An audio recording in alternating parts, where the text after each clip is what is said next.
बंधु माने आजिर एही कार्यक्रम को आपण मानकु स्वागत।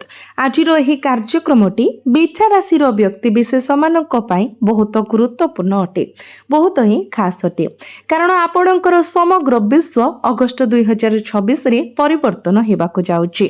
एही मासरे आपणक पई 10टी गुरुत्वपूर्ण घटना घटिबाकु जाउची। एही मासकु आपण हेय मने करंतु नाही, आपण 3टी आश्चर्यजनक खबर पाइबाकु जाउछंती। एते मर्मस्पर्शी खबर जे ଏହା ଆପଣଙ୍କ ଆଖିରେ ଆନନ୍ଦର ଲୁହ ଆଣିଦେବ। ଆପଣଙ୍କ ଜୀବନ ଆଉ ପୂର୍ବ ଭଳି ରହିବ ନାହିଁ। ଯାହା ଆପଣଙ୍କ ଠାରୁ ହଜି ଯାଇଥିଲା କିମ୍ବା ଅଲଗା ହୋଇ ଯାଇଥିଲା ତାହା ଫେରି ଆସିବ। ଅଗଷ୍ଟ ମାସ ଆପଣଙ୍କ ପାଇଁ କିଛି ଚ୍ୟାଲେଞ୍ଜ ଆଣିବ, କିନ୍ତୁ ଏହା ଆପଣଙ୍କୁ ପ୍ରଚୁର ପରିମାଣରେ ଖୁସି ମଧ୍ୟ ପ୍ରଦାନ କରିବ। ଶନି ବକ୍ରି ହେବା ଆପଣଙ୍କ ପାଇଁ ଆଶୀର୍ବାଦ ପ୍ରମାଣିତ ହେଉଛି। ମୁଁ କ୍ରମାଗତ ଗ୍ରହ ପରିବର୍ତ୍ତନ ବିଷୟରେ ବିସ୍ତୃତ ଭାବରେ କହିବି। ଏହି ମାସକୁ ଆପଣଙ୍କ ପାଇଁ ପ୍ରକୃତରେ ଯାହା ଶୁଭ କରିବ, କିନ୍ତୁ ମନେ ରଖନ୍ତୁ ଗୋଟିଏ ଛୋଟିଆ ଭୁଲ ମଧ୍ୟ ଆପଣଙ୍କର ସମସ୍ତ ଖୁସିକୁ ନଷ୍ଟ କରିଦେଇପାରେ। ଆପଣ ବର୍ତ୍ତମାନ ଯାହା ଧରିଛନ୍ତି ତାହା ଆପଣଙ୍କ ହାତରୁ ଖସି ଯାଇପାରେ, ତେଣୁ କେଉଁ ଭୁଲ ଗୁଡ଼ିକୁ ଏଡ଼ାଇବା ଉଚିତ, ମୁଁ ଏସବୁ ବିଷୟରେ ଆଲୋଚନା କରିବି। ବନ୍ଧୁମାନେ, ଅଗଷ୍ଟ ମାସଟି କୌଣସି ସାଧାରଣ ମାସ ନୁହେଁ। ପ୍ରମୁଖ ମାଇଲ ଖୁଣ୍ଟ ହାସଲ କରିବାକୁ ଏହା ସ୍ଥିର ହୋଇଛି। ଅଗଷ୍ଟ ଏତେ ସ୍ୱତନ୍ତ୍ର କାହିଁକି? କାରଣ ଶନି ବକ୍ରି ହୋଇ ସାରିଛନ୍ତି। ଦ୍ୱିତୀୟତଃ ଶୁକ୍ର କନ୍ୟା ରାଶିରେ ପ୍ରବେଶ କରିବେ। ମାସର ପ୍ରଥମ ଦିନରେ ଘଟୁଥିବା ଏକ ମହାଗୋଚର, ତାପରେ ଅଗଷ୍ଟ 2 ତାରିଖରେ ମଙ୍ଗଳ ମିଥୁନ ରାଶିରେ ପ୍ରବେଶ କରିବେ, ଯାହା ଆପଣଙ୍କ ଜୀବନକୁ କଷ୍ଟ ଦେଉଥିବା ସ୍ଥିରତା ଏବଂ ଫସିଯିବା ଭାବନାରୁ ଆପଣଙ୍କୁ ଏକ ଗୁରୁତ୍ୱପୂର୍ଣ୍ଣ ଆଶ୍ୱସ୍ତି ପ୍ରଦାନ କରିବ। କିନ୍ତୁ ଧ୍ୟାନ ଦେଇ ଶୁଣନ୍ତୁ, ଅଗଷ୍ଟ ମାସରେ ଅନେକ ଉତ୍ଥାନ ପତନ ମଧ୍ୟ ରହିଛି, ତେଣୁ ସଠିକ ସତର୍କତା ସହିତ ଆପଣଙ୍କୁ ଚାଲିବାକୁ ପଡ଼ିବ। ଆପଣ ଲକ୍ଷ୍ୟ କରିଥିବେ ଗତ କିଛି ମାସ ଧରି ଆପଣ ହଠାତ୍ ଆପଣଙ୍କର ଦାୟିତ୍ୱ ବୃଦ୍ଧି ପାଇବା ଭଳି ଦେଖୁଛନ୍ତି। ଆପଣ ଇଚ୍ଛା ନକରି ମଧ୍ୟ ପରିବାର କିମ୍ବା କାମ ସମ୍ବନ୍ଧୀୟ ବୋଝ ମୁଣ୍ଡାଇବାକୁ ପଡ଼ିଛି। ଆପଣ ଭାରାକ୍ରାନ୍ତ ହୋଇଯାଇଥିଲେ ଏବଂ ଆପଣଙ୍କର ଶାନ୍ତି ସମ୍ପୂର୍ଣ୍ଣ ଭାବରେ ବାଧାପ୍ରାପ୍ତ ହୋଇଥିଲା। ଦାୟିତ୍ୱ ଏତେ ଭାରି ହୋଇଗଲା ଯେ ଆପଣ ରାତିରେ ଶୋଇପାରିଲେ ନାହିଁ କିମ୍ବା ଶାନ୍ତିରେ ଖାଇପାରିଲେ ନାହିଁ। ଆପଣଙ୍କ ଜୀବନ ଭବିଷ୍ୟତ ବିଷୟରେ ଚିନ୍ତାରେ ପରିପୂର୍ଣ୍ଣ ଏକ ବ୍ୟସ୍ତବହୁଳ ଧାବମାନ ପାଲଟିଛି।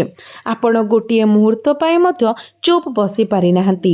ତଥାପି ଶନିଙ୍କର ବକ୍ରି ହେବା ଆପଣଙ୍କ ଜୀବନରେ ଏକ ବଡ଼ ପରିବର୍ତ୍ତନ ଆଣିବାକୁ ଯାଉଛି। ଆପଣ ଏକ ଭାରି ବୋଝ ବହନ କରୁଛନ୍ତି। ଏହା କେବେ ଶେଷ ହେବ ଏବଂ ଆପଣ ଏହି ଜଟିଳତାର ଜାଲରୁ କେବେ ମୁକ୍ତି ପାଇବେ ବୋଲି ଭାବୁଛନ୍ତି। ତଥାପି ଆପଣ ଯେତେ ମୁକ୍ତ ହେବାକୁ ଚେଷ୍ଟା କରିବେ ସେତେ ଅଧିକ ଜଟିଳ ଜିନିଷ ହେବା ଦେଖାଯାଉଛି। କୌଣସି ସହଜ ସମାଧାନ ପରି ମନେ ହେଉନାହିଁ। ତଥାପି ଅଗଷ୍ଟ ମାସ ଶନିଙ୍କର ବକ୍ରି ହେବା ଏବଂ ବୁଧଙ୍କର ବକ୍ରିରୁ ମାର୍ଗୀ ହେବା ସହିତ ଆପଣଙ୍କ ପାଇଁ ଗୁରୁତ୍ୱପୂର୍ଣ୍ଣ ପରିବର୍ତ୍ତନର ସଂକେତ ଆଣିଥାଏ। ଏହା ବ୍ୟତୀତ ଅଗଷ୍ଟ 5 ତାରିଖରେ ବୁଧ ମାର୍ଗୀ ହୋଇଯିବେ ଏବଂ କର୍କଟ ରାଶିରେ ପ୍ରବେଶ କରିବେ। ତାପରେ ଅଗଷ୍ଟ 17 ତାରିଖରେ ଏକ ବଡ଼ ପରିବର୍ତ୍ତନ ଘଟିବ।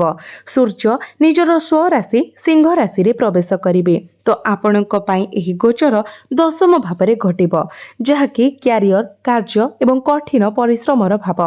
ଯେତେବେଳେ ସୂର୍ଯ୍ୟ ନିଜର ସ୍ୱରାଶିରେ ଥାନ୍ତି ସେତେବେଳେ ସେ ଅପାର ଶକ୍ତି ଲାଭ କରନ୍ତି। ସେ ଆପଣଙ୍କ କ୍ୟାରିୟରରେ ଏକ ବିରାଟ ଉଷ୍ମତା ଆଣିବେ, ଯାହା ଆପଣଙ୍କୁ ଏପରି ସଫଳତା ଆଣିପାରେ ଯାହା ଆପଣ କଳ୍ପନା ମଧ୍ୟ କରିନଥିଲେ। ତଥାପି ସତର୍କତା ଜରୁରୀ, କାରଣ ମଙ୍ଗଳ ଅଷ୍ଟମ ଭାବରେ ପ୍ରବେଶ କରିବେ, ଯେତେବେଳେ କି ମଙ୍ଗଳ ହେଉଛନ୍ତି ଆପଣଙ୍କ ରାଶିର ଅଧିପତି ଏବଂ ଅଷ୍ଟମ ଭାବରେ ମଙ୍ଗଳଙ୍କର ଗୋଚର। ଆପଣ ଏପରି ଚ୍ୟାଲେଞ୍ଜର ସମ୍ମୁଖୀନ ହୋଇପାରନ୍ତି ଯାହାକୁ ଯଦି ଆପଣ ନିୟନ୍ତ୍ରଣ ରକ୍ଷା ନ କରନ୍ତି ତେବେ ଏଡ଼ାଇବା କଷ୍ଟକର ହୋଇପାରେ। ତେଣୁ ଆସନ୍ତୁ ଗୋଟି ଗୋଟି କରି ବିବରଣୀ ଦେଖିବା। ତ ବନ୍ଧୁମାନେ, ବର୍ତ୍ତମାନ ଶନି ଆପଣଙ୍କର ପଞ୍ଚମ ଭାବରେ ଅଛନ୍ତି। ପ୍ରାୟତଃ 138 ଦିନ ପାଇଁ ଆପଣଙ୍କର ପଞ୍ଚମ ଭାବରେ ବକ୍ରି ହୋଇ ରହିବେ। ଶନି ଆପଣଙ୍କର ପଞ୍ଚମ ଭାବରେ ଅଛନ୍ତି ଏବଂ ସେ ହେଉଛନ୍ତି ଆପଣଙ୍କ ଚତୁର୍ଥ ଭାବର ଅଧିପତି। ଏହା ଆପଣଙ୍କର ତୃତୀୟ ଭାବକୁ ମଧ୍ୟ ପ୍ରଭାବିତ କରନ୍ତି, ସାହସ ଏବଂ ଉଦ୍ୟମର ଭାବ। ଯେହେତୁ ଶନି ଏହି କ୍ଷେତ୍ର ଗୁଡ଼ିକୁ ଶାସନ କରନ୍ତି ଏବଂ ବକ୍ରି ହେଉଛନ୍ତି, ଏହା କୌଣସି ଛୋଟ ଘଟଣା ନୁହେଁ। ଏହା ଆପଣଙ୍କ ଜୀବନ ଉପରେ ଗଭୀର ପ୍ରଭାବ ପକାଇବ। ମୁଁ ବିନା କାରଣରେ କହିନଥିଲି ଯେ ଆପଣଙ୍କ ସମଗ୍ର ପରିବାରର ଭାଗ୍ୟ ପରିବର୍ତ୍ତନ ହେବ। ପରଦା ପଛରେ କିଛି ଗୁରୁତ୍ୱପୂର୍ଣ୍ଣ ଘଟଣା ଘଟୁଛି, तेणु यह कुहाଯାଉଛି आरंभ करने पाई शनि आपणक पंचम भाव अछंती जहाँकि आपणकर शिक्षा संतान एवं प्रेम जीवनर भाव। जदि आपण एक नूतन आरंभ करुछंती आपणकर प्रेम जीवन में तो दयाकरी सतर्कतार सहित आगक बढ़ंतु। शनिंकर बक्री हेबा सहित वार्ता हेउची जे किछि समय पाई विरत हुंतु एवं धैर्य रखंतु। तरबरिया भावरे कौनसी निष्पत्ति नियंतु नाही। आपणको सतर्क रहिबाको पड़िबो। प्रेम संपर्क रे किछिटा सतर्क रहिबाको शनि आपणको परामर्श देउछंती। निज भितरे धैर्य रखंतु एवं चिंता करी निष्पत्ति नियंतु। विवाह किंबा निर्बंध संबंधी तरबरिया डिसिजन नियंतु नाही। कौनसी प्रतिबद्धता देबारु दूरेई रुहंतु। एहा व्यतीत आपणको आपणको पिलामानंको उपरे नजर रखिबाको पड़िबो। सेमाने कोन करूछंती कहा सहित अछंती देखंतु एवं सेमानंकर स्वास्थ्य एवं शिक्षा प्रति ध्यान देबाको पड़िबो। जेहेतु शनि पंचम भावरे अछंती तो ताहा आपणक शिक्षा को मध्य गुरुत्वपूर्ण भावरे प्रभावित करिबो। जदि आपण चाकरी किंबा प्रतियोगितामूलक परीक्षा पाई प्रस्तुत हेउछंती तेबे आपणको अतिरिक्त प्रयास करिबाको पड़िबो। एही मासरे कठिन परिश्रम आवश्यक। तथापि बक्री शनि कठिन परिश्रम दाबी करती। पुरस्कार मध्य यथेष्ट हेब। पूर्वरु आपण जहा पाइछंती ताठारु द्विगुणित मध्य आपण एपरि जिनिस पाइबे जहा पूर्वरु केबे भी मिली नथिला। जदियो आपणको कठिन परिश्रम करिबाको पड़िबो फलाफल तुरंत मिलिबो। एहा सहित शनि आपणक चतुर्थ भावर अधिपति। चतुर्थ भावटी आराम विलास एवं आपणक मांक सहित जड़ित भाव। जेतु शनि एही भावर शासन अधिपति अटंती तो आपणको बुद्धिमान भावरे आपणकर टंका खर्च करबा उचित। आपणको आराम एवं विलासपूर्ण जिनिस पत्र पाई किछि संघर्षर सम्मुखीन हेबाको पड़ि पारे। तो आपण कौनसी आचे बाजे खर्च करंतु नाही। ताहा गाड़ी हेउ किंबा घर धैर्य रखंतु। अतीतर घटना गुड़िक पुनर्बार देखा जाई पारे जे पूर्वरु आपणको छाड़ी चली जाइथिले। हुईतो जणे पूर्व प्रेमिक किंबा प्रत्याख्यान रे शेष होइथिबा संपर्क ताहा फेरी आसी पारे। बक्री शनि अतीतर घटना गुड़िक पुनरावृत्ति करंती। पुराना समस्या पुनर्जीवित होई पारे एवं अतीतर स्मृति फेरी आसी पारे। एही मासरे एपरि घटना घटिबो। शनि आपणक ठारू किछि नेई पारंती किंतु यह निश्चित भावरे फेराई देबे। बक्री शनि सर्वदा पुरस्कार प्रदान करंती। शेषरे बिछा राशिर लोकंको पई हठात दायित्व आसी पारे किंतु टंका मध्य आपणक पाखको आसीछि। एहा एपरि नुहे जे सुजोग गुड़िको आपणको हाथ छड़ा करि देइछि। आपण आर्थिक लाभ एवं नूतन संभावना उभय पाइछंती। तथापि दायित्व जोगु आपणकर हाथ बंधा रहितिला। आपण पदक्षेप नहीं पारिले नाही। आपण एक निर्दिष्ट परिस्थिति रे फसी जाइथिले। गत किछि मास धरि एही समस्या आपणको द्वंद्व रे फसाई रखिथिला। हुए तो यह एक संपर्क थिला एक साथी जे आपणको एपरि भाबरे फसाई रखिथिला जे आपण मुक्त होई पारिबे नाही। हुए तो आपण एक विषाक्त संपर्क रे किंबा एपरि चाकरी रे फसी रही थांते जहा पदोन्नति किंबा मानसिक शांति प्रदान करू नथिला। केवल आपणक शक्तिर निष्कासन एवं बढ़ुथुबा हताशा चिंता एवं चाप। यह प्रेम संपर्क चाकरी किंबा ऋण हेउ आपण एक भूलंबी परी परिस्थिति रे फसी जाइछंती जोठारु कोनोसी मुक्ति पाइबार उपाय नाही। किंतु वर्तमान एही मास गुरुत्वपूर्ण संकेत आनी थाए जहा मु शीघ्र व्याख्या करिबी। शनिकर तृतीय दृष्टि आपणक सप्तम भाव उपरे पड़ुछि। यार अर्थ हेउछि जदि आपणक जीवन साथी सहित विवाद थिला तेबे से गुड़िकर समाधान हेबार संभावना अछि। जदिओ यह छाड़पत्र पर्यंत वृद्धि पाई थांता किंतु वर्तमान यह समाधान होइछिबो। जदि आपणक जीवन साथी आपणक छाड़ी देई थांते तेबे से माने फेरी आसीबार संभावना अछि। आपणक वैवाहिक जीवन रे सकारात्मक विकास घटुछि। जदि आपण बक्री शनि जोगु व्यवसायिक क्षति सहितिले तेबे आपण एबे सेई क्षति गुडी को पुनरुद्धार करिबा आरंभ करिबे एवं लाभ देखिबे। व्यवसायिक संभावना रे उन्नति हेबो।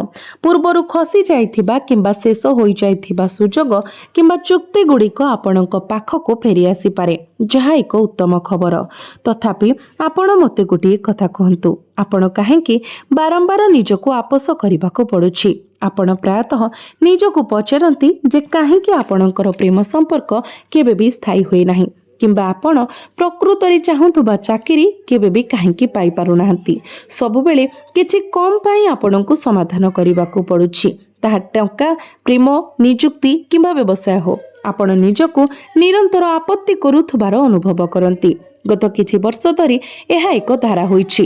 ବାସ୍ତବତା ଆପଣଙ୍କ ଚିନ୍ତାଧାରା ସହିତ ମେଳ ଖାଏ ନାହିଁ ଏବଂ ଆପଣ ଯାହା ଆପଣଙ୍କ ହୃଦୟ ଚାହୁଁଛି ତାହା ପାଆନ୍ତି ନାହିଁ। ଏହା ହିଁ ଆପଣଙ୍କୁ କଷ୍ଟ ଦିଏ। ଅନୁଭବ କରିବା ଯେ ଯେତେବେଳେ ଆପଣଙ୍କ ପାଖରେ ବିଶାଳ ସଫଳତା ହାସଲ କରିବାର ସମ୍ଭାବନା ଅଛି, ଆପଣ ବହୁତ କମ୍ ପାଇଁ ସମାଧାନ କରିବାକୁ ବାଧ୍ୟ ହୁଅନ୍ତି। ଏହା ଆପଣଙ୍କର ନିରନ୍ତର ଅଭିଯୋଗ। କିନ୍ତୁ ଆପଣଙ୍କ ପାଇଁ ଏହି ସମସ୍ୟାର ମୂଳ କାରଣ କ'ଣ? ଆପଣ ଏପରି ଜଣେ ଯିଏ ଅନ୍ୟମାନଙ୍କୁ ସମ୍ପୂର୍ଣ୍ଣ ହୃଦୟରେ ସାହାଯ୍ୟ କରନ୍ତି। ଆପଣ ପ୍ରାୟତଃ ଆପଣଙ୍କ ପ୍ରିୟଜନଙ୍କ ବିଷୟରେ ଚିନ୍ତାରେ ଫସିଯାଆନ୍ତି। ଚିନ୍ତିତ ହୁଅନ୍ତି ଯେ ସେମାନେ ଆପଣଙ୍କ ଉପରେ ରାଗିପାରନ୍ତି କିମ୍ବା ଆପଣ କିଛି ଭୁଲ କରିଦେଇପାରନ୍ତି ବୋଲି ଭୟ କରନ୍ତି। ଆପଣ ସର୍ବଦା ସମସ୍ତଙ୍କ ପାଇଁ ସର୍ବୋତ୍ତମ ଚାହାନ୍ତି ଏବଂ ସମସ୍ତଙ୍କୁ ଏକାଠି ରଖିବାକୁ ଚେଷ୍ଟା କରନ୍ତି। ଆପଣ ନିଜର ସ୍ୱପ୍ନ ପୂରଣ କରିବା ପରିବର୍ତ୍ତେ ଏହି ବନ୍ଧନ ଗୁଡ଼ିକୁ ପରିଚାଳନା କରିବାରେ ନିଜର ଜୀବନ ବିତାଇ ଦିଅନ୍ତି ଏବଂ ଏହା ହିଁ ହେଉଛି ଆପଣ ସମ୍ମୁଖୀନ ହେଉଥିବା ଦ୍ୱନ୍ଦ୍ୱ। କିନ୍ତୁ ଯଦି ଏହି ମାସରେ ଆପଣ କେବଳ ନିଜ ଉପରେ ଏବଂ ନିଜର ସ୍ୱାର୍ଥ ଉପରେ ଧ୍ୟାନ ନ ଦିଅନ୍ତି, ତେବେ ଏହା ଆପଣଙ୍କର ସମଗ୍ର ପରିବାରର ଗତିପଥକୁ ପରିବର୍ତ୍ତନ କରିପାରେ। ଏହି ମାସ ଆପଣଙ୍କର ଏବଂ ଆପଣଙ୍କ ପରିବାର ଉଭୟଙ୍କ ପାଇଁ ଅତ୍ୟନ୍ତ ଶୁଭ ହେବାର ସମ୍ଭାବନା ରଖିଛି, କାରଣ 17 ତାରିଖରେ ସୂର୍ଯ୍ୟ ଆପଣଙ୍କର କ୍ୟାରିୟର ଭାବରେ ପ୍ରବେଶ କରିବେ, ଯାହା ଆପଣଙ୍କ ପାଇଁ ଏକ ବରଦାନ ସଦୃଶ କାମ କରିବ। କ୍ୟାରିୟର ସମ୍ବନ୍ଧୀୟ ବିଚ୍ଛିନ୍ନତା କିମ୍ବା ଅସନ୍ତୋଷ ପରିବର୍ତ୍ତନ ହେବ। ସୂର୍ଯ୍ୟଙ୍କର ଆଗମନ କେତୁର ପ୍ରଭାବକୁ ଦୁର୍ବଳ କରିବ ଏବଂ ଆପଣଙ୍କ ଦଶମ ଭାବଟି ଆକ୍ଟିଭ ହୋଇଯିବ, ଯାହାଫଳରେ ଯଦି ଆପଣ ଚାକିରି ପାଇଁ ପ୍ରସ୍ତୁତ ହୋଇଛନ୍ତି, ତେବେ ଚାକିରି ଆପଣଙ୍କୁ ମିଳିବ ନିଶ୍ଚିତ ଭାବରେ। ପଦୋନ୍ନତି ମଧ୍ୟ ସୁନିଶ୍ଚିତ, ଯେପରି ବ୍ୟବସାୟରେ ଉନ୍ନତି ଏବଂ ଅଟକି ରହିଥିବା ପାଣ୍ଠିର ପୁନରୁଦ୍ଧାର। ଯଦି ଆପଣ ଜୀବନରେ ସ୍ଥିର ହେବାକୁ ଚାହାନ୍ତି, ବ୍ୟବସାୟରେ ହେଉ କିମ୍ବା କ୍ୟାରିୟରରେ, ତାହା ମଧ୍ୟ ଘଟିବ। କିନ୍ତୁ ଆପଣଙ୍କୁ ବହୁତ ସତର୍କତାର ସହିତ ପାଦ ଦେବାକୁ ପଡ଼ିବ। ଅଷ୍ଟମ ଭାବରେ ମଙ୍ଗଳ ଆଘାତ ଏବଂ ହଠାତ୍ କ୍ରୋଧର ପ୍ରକୋପ ସୃଷ୍ଟି କରିପାରେ। ଆପଣ ଆପଣଙ୍କ ପରିବାର କିମ୍ବା ସାଥୀଙ୍କ ଉପରେ ଆଘାତ କରିପାରନ୍ତି। ଏହା ବ୍ୟତୀତ ଆପଣଙ୍କ ଶତ୍ରୁମାନେ ମଧ୍ୟ ଉଚ୍ଚ ହାତ ପାଇପାରନ୍ତି। ଆପଣଙ୍କୁ ଜିନିଷ ଗୁଡ଼ିକୁ ଗୋପନୀୟ ରଖିବାକୁ ପଡ଼ିବ। ଆପଣଙ୍କୁ ଆପଣଙ୍କର ଯୋଜନାଗୁଡ଼ିକୁ ବୁଦ୍ଧିମାନ ଭାବରେ ଆଗକୁ ବଢ଼ାଇବାକୁ ପଡ଼ିବ। ଆପଣ ଯାହା ବି କରନ୍ତୁ, ନୀରବ ରୁହନ୍ତୁ। ଆପଣଙ୍କୁ ମାସ ସାରା ଆପଣଙ୍କ ଓଠକୁ ବନ୍ଦ ରଖିବାକୁ ପଡ଼ିବ। ଯଦି ଆପଣ କେଉଁ ଆଡ଼େ ଯାତ୍ରା କରିବାକୁ ଯାଉଛନ୍ତି, ନୀରବ ରୁହନ୍ତୁ। କେବଳ ନୀରବରେ ଆପଣଙ୍କର ସମସ୍ତ କାର୍ଯ୍ୟ କରନ୍ତୁ। ଏହା ବ୍ୟତୀତ ଏହି ମାସରେ ଗୁରୁତ୍ୱପୂର୍ଣ୍ଣ ସ୍ୱାସ୍ଥ୍ୟ ଚିନ୍ତା ରହିଛି, କାରଣ ଅଷ୍ଟମ ଭାବରେ ମଙ୍ଗଳ ରକ୍ତ ସମ୍ବନ୍ଧୀୟ ସମସ୍ୟା ସୃଷ୍ଟି କରିପାରେ। ଆପଣ ଆଘାତ ପାଇପାରନ୍ତି କିମ୍ବା ରକ୍ତସ୍ରାବ ଅନୁଭବ କରିପାରନ୍ତି କିମ୍ବା ହୁଏତ ଉଚ୍ଚ ରକ୍ତଚାପ ସହିତ ସଂଘର୍ଷ କରିପାରନ୍ତି। ଏଗୁଡ଼ିକ ସମ୍ଭାବନା, ତେଣୁ ଦୟାକରି ନିଜର ଯତ୍ନ ନିଅନ୍ତୁ। ଏବେ ଆସନ୍ତୁ ଜାଣିବା କିଛି ପ୍ରତିକାର ବିଷୟରେ, ଯାହା ଅଶୁଭତ୍ୱକୁ କମ୍ କରି ଆପଣଙ୍କୁ ଅଧିକ ମାତ୍ରାରେ ଶୁଭ ଫଳ ପ୍ରଦାନ କରିବ। ତ ସେଥିପାଇଁ ଆପଣ ପ୍ରତ୍ୟେକ ଦିନ ଉଦିତ ସୂର୍ଯ୍ୟଙ୍କୁ ଜଳାର୍ଘ୍ୟ ଅର୍ପଣ କରନ୍ତୁ। ପ୍ରତ୍ୟେକ ଦିନ ଆପଣ ଶନିଙ୍କର ବୀଜ ମନ୍ତ୍ର 108 ଜପ କରନ୍ତୁ ଏବଂ ଶ୍ରମିକ ଏବଂ ଗରିବ ଶ୍ରେଣୀର ଲୋକମାନଙ୍କୁ କିଛି ଖାଦ୍ୟ ଦାନ କରନ୍ତୁ କିମ୍ବା ପିନ୍ଧିବା ପାଇଁ ନୂତନ ପୋଷାକ ମଧ୍ୟ ଦାନ କରିପାରିବେ। ମନେ ରଖନ୍ତୁ, କେବେ ବି ପୁରୁଣା ପୋଷାକ କିମ୍ବା ଆପଣଙ୍କର ପିନ୍ଧା ପୋଷାକ ଦେବେ ନାହିଁ। ଏହି ପ୍ରତିକାରଟି ବିଶେଷ ଭାବରେ ବକ୍ରି ଶନିଙ୍କୁ ଶକ୍ତିଶାଳୀ କରିବା ପାଇଁ ଉଦ୍ଦିଷ୍ଟ। ଏହା କରିବା ଦ୍ୱାରା ଆପଣ ଶନିଙ୍କ ଶକ୍ତିକୁ ବ୍ୟବହାର କରିବାରେ ସାହାଯ୍ୟ କରିବେ। ପୂର୍ବରୁ ଯାହା ହଜିଯାଇଥିଲା ତାହା ଫେରିଆସିବ ଏବଂ ଆପଣଙ୍କ ଜୀବନରେ ଏକ ବହୁତ ସକାରାତ୍ମକ ପ୍ରଭାବ ପକାଇବ। ତ ବନ୍ଧୁମାନେ, ଆପଣ ନିଶ୍ଚିତ ଭାବରେ ଏହି ପ୍ରତିକାର ଗୁଡ଼ିକ ପାଳନ କରନ୍ତୁ। ଆପଣ ଦେଖିବେ ଯେ ଆପଣଙ୍କୁ ଅଧିକ ମାତ୍ରାରେ ଶୁଭ ଫଳ ପ୍ରାପ୍ତି ହେବ ଏବଂ ଯାହା ସବୁ ଅଶୁଭତ୍ୱ ରହୁଛି, ସେଗୁଡ଼ିକ ମଧ୍ୟ ଖଣ୍ଡନ ହୋଇଯିବ।